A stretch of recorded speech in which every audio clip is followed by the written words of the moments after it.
A little bit of reflection time on what happened after we started posting more and more on LinkedIn. So I think we've been starting about a month and a half ago, 2 months ago, doing this. We found an amazing provider called Project 33. They're helping me to come up with all the copy. They're helping me to come up with the topics. They're helping me also with doing all the editing. So in total, I don't spend more than, I would say, 30 minutes to an hour per week to get that much content out, which is bloody insane. It took me like forever before, but it has been quite fun. So just here are a couple of the results. So one issue that I've always been having is to find the time and the headspace to actually create a process for me to keep on producing content. That was my real issue. I was always okay on camera, I was always okay free speaking, but then the editing, the copy, it's a lot of different tasks. And once you have a lot of different tasks, the accuracy either is getting worse and worse because you're not focused, or the time spent on it goes up because you just have to jump between so many tasks, right? So that's the reason those LinkedIn things take so much time. So here is Finn and Jay with Project 33, and they just took all of that away from me. So what has happened in terms of results? We are a B2B SaaS business with high tickets, right? We are measuring that we generate one demo, at least one sign up for a demo per post that we do, which means that we do 3 to 4 demos per week based on just LinkedIn. So you can do the math.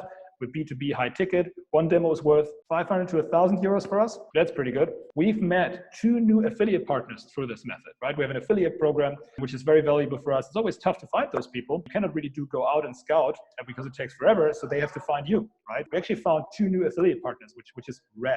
They're just awesome companies that we would have never met. On a private side, I got to reconnect with so many old colleagues, which was super nice. People just reaching out, seeing what we're doing and saying like, hey, cool to see that you're alive. You've been not really active on any social channel, like good to hear you well. That was just amazing feedback and it just feels great to reconnect with people. And then lastly, and that is something which I didn't think about at all, is I've been very much in a production mode for almost 3 years, not being able to share anything we were doing because I just didn't have the headspace for it. You keep on working. 3 years later, you have all of a sudden a team of 20 people and the business is way beyond 1 million euros in revenue. And you have this company and your close friends are knowing about it, but you never got to tell that story. What I actually enjoy personally is just chatting about what we did because we're proud of it and we're happy with it and we're humbled by it because it went super fast. We are very motivated to keep going and to share this journey, and finding a channel that is not stressing me out to share this journey because I got Project 33 helping me with that is just amazing. Like, it's so fun. So yeah, so anybody who doesn't create content, I hate to say it, but Gary was right. It's fun to create content. It's the right thing to create content. It's going to make your lives better. It's a no-brainer, just do it. We do videos, right? We do personal branding, we do marketing. How do I know that it might also be a positioning thing? It might also be the thing like, how do I qualify? But how do I know right now, looking at the things that I have, the conversations I have, the leads that I'm getting, that I'm solving a must-have product problem or I have a must-have product, nice to have product? Right. What could I look at? So I think for you as a founder, it would be, so let's say you do the LinkedIn personal branding stuff, right? Which I didn't buy, by the way, from you. I was going more for, okay, can I get an ideation engine running? Because I really had that problem of, finding time and pushing myself to do this frequently, of putting out stuff which is hopefully helpful and document that, right? I just couldn't find the time to do that. So I would always say personal branding is a complete nice to have. I never really cared about that. Honestly, it might be a positive side effect of the stuff we do, but I'm happier actually if all of my colleagues would have personal brands and perform well and use this to their advantage, and ComX as a whole is thriving. But it's not so much about me. So that's just my opinion, right? However, what was an absolute must-have for me with what we're doing here is just to create a content library, because I need this for actually starting a marketing department now. I need this to have the topics ready.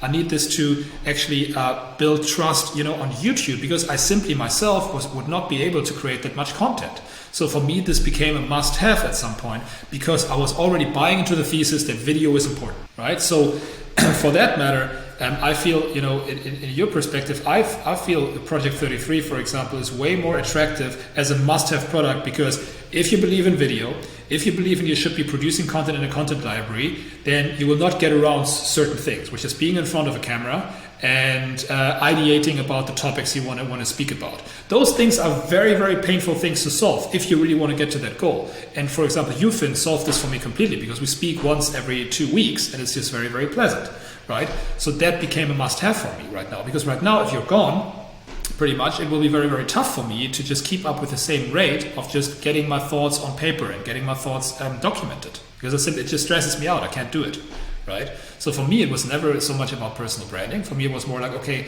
those guys position themselves with personal branding, but for me, it's way more, because I just get this whole content library that I can use then. And it's now eventually even part of our YouTube ads, and it's like this nice effect. So it's very much about anticipating where the customer wants to go.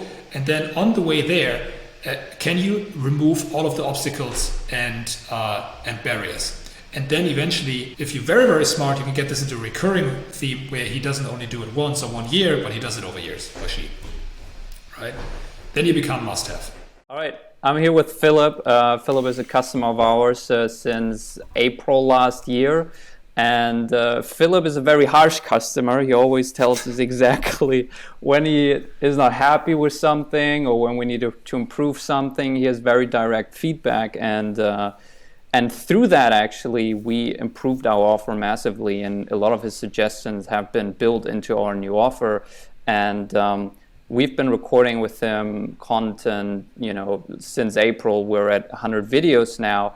And just through the content that I get to consume from him, the video that he puts out, and I'm on these recording sessions, so I get to see them first, and just implementing the actual things that he talks about in his videos has completely transformed our business. I completely revamped our website, revamped our sales process, revamped how we do sales, completely revamped our internal processes, how we write copy, how we record videos. All of that has been based on either Philipp's harsh feedback or Philipp's videos that he puts out that we record with him. And just as a kind of result, just this week I closed 2 new customers. And we're a tiny company. We're 4 people. I think we're at 13 or 14 customers now. So 2 customers is a big deal for us in 1 week. And this is going to be our biggest month. And besides all the sales stuff that he teaches, just our product and offer has gotten so much better through all the feedback that Philipp gives. So basically, the point of this video is just saying, just hang out with Philipp, watch his videos, actually implement the things that he talks about, and it will transform your business. So if I can just add, kudos to you, because I think you did one thing which is always amazing for me to see. You just have no fear of spending time with your customer and exposing yourself to that feedback. And I apologize if I'm too harsh. I'm working on that. No, it's fine.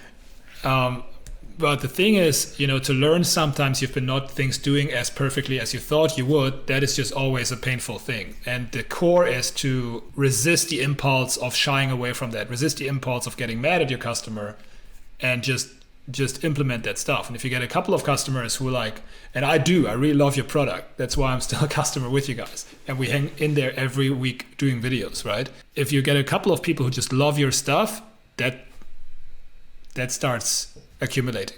And I think it's just a great example from that. And if I can say thank you, because for me that's really the main thing why I like the space we're in, right? Revenue, fine, but to see people accelerate when you have great entrepreneurs, great problem identified, and then things are happening for them, that's just really nice to see. So thanks for kicking ass.